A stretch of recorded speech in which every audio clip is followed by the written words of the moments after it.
अब इससे दूर कैसे जाऊं? लेकिन गुरु की आज्ञा है। जो उनकी थोड़ी बहुत सामग्री थी उठा करके अपने कंधे पर टांग करके श्री रसिक देव जी वृंदावन छोड़ के चले गए, और वृंदावन छोड़ करके अब मथुरा में रहने लगे। कम से कम ब्रज में तो रहूं। अब फिर वही हुआ, महीनों तक तो उनको लगा ठीक होने में। महीनों बाद जब रसिक देव जी ठीक हुए, थोड़े व्यवस्थित हुए, गुरुदेव की याद आने लगे, तो ठीक होकर के अब सोचने लगे गुरुदेव के दर्शन तो कर नहीं सकता, वस्त्र भी छू नहीं सकता, कैसे क्या करूं? लोग बाग आते थे रसिक देव जी से मिलने, दान दक्षिणा चढ़ाते थे, रसिक देव जी सब इकट्ठी करते। पहले तो लेते ही नहीं थे, लेकिन फिर इकट्ठी करने लगे, और इकट्ठी करके महीना में जितनी दक्षिणा इकट्ठी होती, किसी सेठ को बुलाते मथुरा के, और सेठ से कहते सुनो, वृंदावन में गोरीलाल कुंज है ना, वहां जाना, और वहां के जो श्री महाराज जी हैं उनको अपनी तरफ से, मेरा नाम नहीं लेना, अपनी तरफ से निवेदित कर देना, कह देना ठाकुर जी की सेवा के लिए कुछ दक्षिणा है। सेठ जाता, सेठ गया, जाकर के महाराज खूब सारा धन, जैसे ही उसने नरहरदेव जी को प्रणाम, बोले ठाकुर जी की सेवा के लिए, उत्सव के लिए थोड़ी राशि है महाराज जी, स्वीकार करो।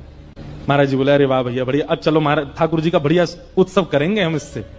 और धन ले लिया, धन लेकर के खूब सुंदर उत्सव किया। उत्सव हुआ वृंदावन में, और विश्राम घाट मथुरा में नाच रहे थे श्री रसिक देव जी की आज ठाकुर जी का उत्सव हो रहा है, मेरी सेवा कैसे भी गुरुदेव स्वीकार तो कर रहे हैं। रसिक देव जी को अब तो चाव होने लगा, जो भी आकर के कुछ देता सब इकट्ठा करते, और इकट्ठा करके फिर उस सेठ को बुलाते, बोले सुनो ये इस महीने गुरुदेव को दे आओ। 2-3 बार सेवा आ गई वृंदावन, चौथी बार नरहरदेव जी के मन में आई, बोले बहुत बड़ा दानवीर नहीं बनना है ये, महीना भर की सबरी कमाई ला करके और यहाँ चरणों में अर्पित कर देता है, ये सेठ इतना बड़ा दानी, इसके चित्त में इतना दान कहां से आ गया? सेठ लोग तो एक साल में एक बार दान करते हैं, 10 साल तक गाते हैं, ये हर महीने आ जाता है लेकर के।